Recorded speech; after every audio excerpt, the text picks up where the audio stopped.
Hi guys, this is उत्कर्ष श्रीवास्तव। अब हम static और डायनामिक बाइंडिंग की डिटेल में बात करेंगे। उससे पहले हम कुछ इंपॉर्टेंट पॉइंट्स को समझ लेते हैं। पहले तो binding is actually establishing links between method call statements and where to go when these method calls are to be executed. जैसा मैंने आपको पिछले लेसन में बताया था, बाइंडिंग यही है कि वो मेथड कॉल को मेथड से लिंक कर देता है, यानी ये मेथड कॉल जब एग्जीक्यूट हो तो किस मेथड पे जाया जाए। अब static binding uses type information for binding, while dynamic binding uses object to resolve binding। Static binding reference variable के रेफरेंस से डिसाइड करता है कि वो किस मेथड को कॉल करने वाला है। Dynamic binding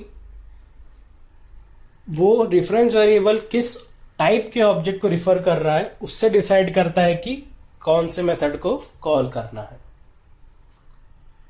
Overloaded methods are always binded using static binding, while overridden methods are binded using dynamic binding. All the methods other than private, static, final can be dynamically binded. जैसे हमको पिछली बार बताया था, private, static और final methods dynamically bind होंगे क्योंकि वो एक तरह से इनहेरिट ही नहीं होते हैं। तो जैसा अभी पिछले पॉइंट में हमने देखा कि ओवररिडन मेथड्स डायनेमिकली बाइंड होते हैं, तो ये तीनों टाइप के मेथड्स ओवररिड नहीं होंगे तो डायनेमिकली बाइंड भी नहीं होंगे, केवल स्टैटिकली बाइंड होंगे। अब एग्जांपल्स डिस्कस करने से पहले एक बहुत इंपॉर्टेंट और पावरफुल कॉन्सेप्ट आपको बताना चाहूंगा इनहेरिटेंस का, कि आप सुपर क्लास के रेफरेंस वेरिएबल से उस सुपर क्लास के हजारों सब क्लास के ऑब्जेक्ट्स को रिफर कर सकते हैं। यानी एक क्लास बनाई मैंने क्लास ए और एक दूसरी क्लास बनाई क्लास बी एक्सटेंड्स ए। तो अगर मैंने किसी मेथड में ए का ऑब्जेक्ट बनाया, यानी ए का रेफरेंस वेरिएबल बनाया, A OBJ is equals to new B, तो कंपाइलर इसमें कोई एरर जनरेट नहीं करेगा। ये बिल्कुल अलाउड है कि आप ए के रेफरेंस से बी के हीप में बने ऑब्जेक्ट को रिफर कर रहे हैं, मगर आप ये जो ऑब्जेक्ट ओबीजे बना है इससे आप बी के किसी खुद के डेटा मेंबर या मेथड को कॉल नहीं कर सकते। ये केवल ए के ही डेटा मेंबर्स या मेथड को कॉल कर पाएगा जिनको बी ने इनहेरिट कर लिया है। तो आपने अगर ए में कोई मेथड बनाया है, मान लीजिए कॉल ए, और बी में मेथड बनाया है कॉल बी, तो अगर आपने किसी स्टेटमेंट में लिखा है A OBJ equals to new B और अगले में लिख दिया है ए डॉट कॉल बी, तो बेसिकली ये तो चलना चाहिए क्योंकि आप बी के हीप में बने ऑब्जेक्ट से जिसको ए रिफर कर रहा है उससे कॉल बी को कॉल करना चाह रहे हैं। इसका रेफरेंस हीप में तो होगा ही बी के पास, मगर इसे अलाउ नहीं किया जा रहा है क्योंकि आप ए का रेफरेंस रख रहे हैं। वो केवल ए के ही मेथड्स या डेटा मेंबर को कॉल कर सकता है।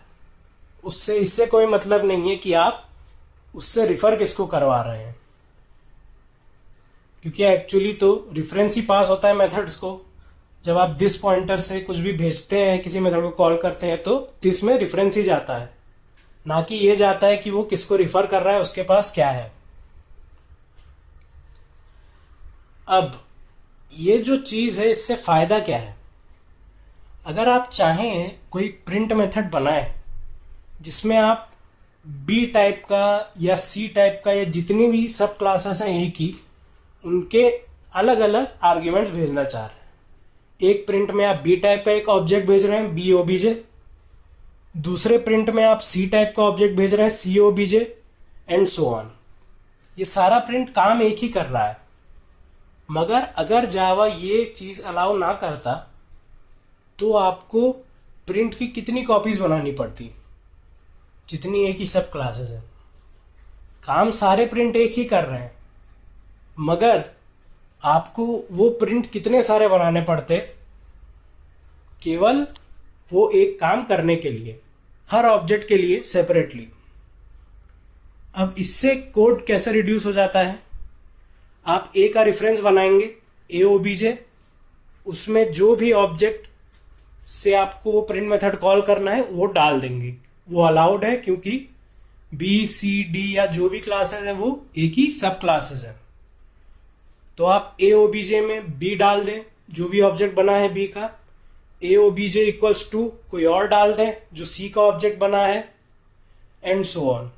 और आप प्रिंट में डायरेक्टली वो ओबीजे भेज दें और प्रिंट के सिग्नेचर में लिख दें void print A OBJ as an argument.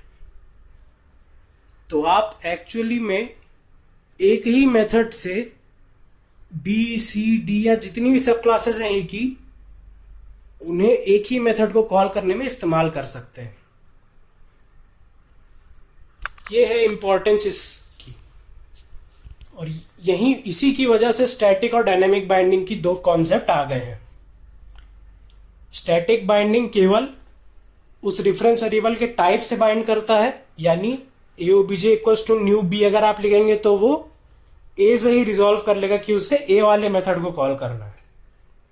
मगर डायनामिक बाइंडिंग उससे डिसाइड करता है कि वो ऑब्जेक्ट या रेफरेंस हीप में किस टाइप के ऑब्जेक्ट को रिफर कर रहा है। तो अब हम एग्जाम्पल पे आते हैं। मैंने स्टैटिक बाइंडिंग का एग्जाम्पल बनाया है क्लास ए, जिसमें कुछ भी नहीं है, मगर जब ये कंपाइल होगी तो इसमें अपने आप ही एक पब्लिक डिफॉल्ट टाइप का कंस्ट्रक्टर आ जाएगा। क्लास बी एक्सटेंड्स है, इसने भी कुछ डिफाइन नहीं किया है, मगर जब ये कंपाइल होगा तो इसमें एक कंस्ट्रक्टर आ जाएगा जिसकी पहली स्टेटमेंट होगी super. Class static binding test में मैंने मेन मेथड बनाया है और उसमें लिख दिया है A OBJ 1 equals to new B. जैसा मैंने आपको अभी बताया, ये अलाउड है। आपने सुपर क्लास के रेफरेंस वेरिएबल से सब क्लास के ऑब्जेक्ट जो बनाए हीप में उसको रिफर किया है। आपने स्टैटिक बाइंडिंग टेस्ट नाम का एक ऑब्जेक्ट बनाया obj2 और कॉल किया obj2.print obj1, public void print A OBJ और public void print B OBJ. ये ओवरलोडिंग है, ओवर राइटिंग नहीं है। आप एक ही क्लास में एक ही सिग्नेचर के दो मेथड बना रहे हैं, ये ओवरलोडिंग है। ये प्रिंट कर रहा है इनसाइड ए प्रिंट और ये प्रिंट कर रहा है इनसाइड बी प्रिंट। तो इस मेथड को एग्जीक्यूट करेंगे या इस कॉल को जब एग्जीक्यूट करेंगे तो कौन सा वाला मेथड कॉल होगा?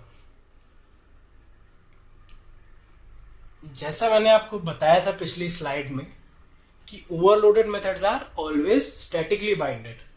स्टैटिक बाइंडिंग का मतलब है कि वो इससे डिसाइड होंगे कि उन्हें जो आर्ग्यूमेंट भेजा गया है उसका रेफरेंस टाइप क्या है, ना कि वो रिफर किसको कर रहे हैं। तो obj1 का रेफरेंस टाइप क्या है?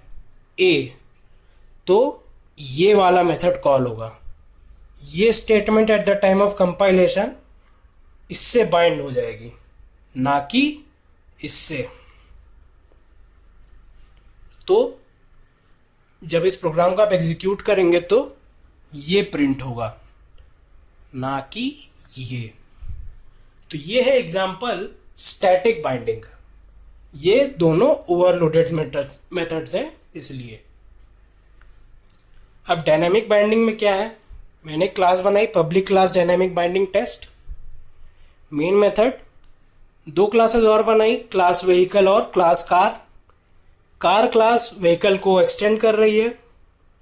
इसमें मैंने एक मेथड बनाया स्टार्ट, जो प्रिंट कर रहा है inside start method of vehicle, और कार में जो स्टार्ट मेथड बनाया वो प्रिंट कर रहा है inside start method of car.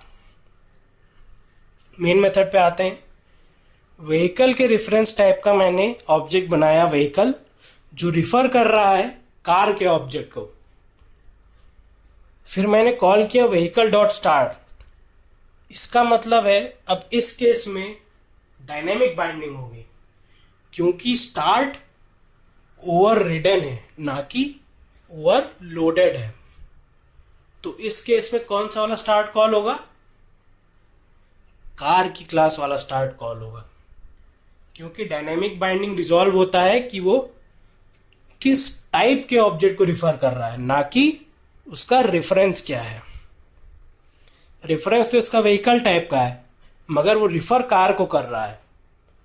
तो vehicle dot start at the time of execution इससे बाइंड होगा। At the time of compilation ये किसी से भी बाइंड नहीं होगा।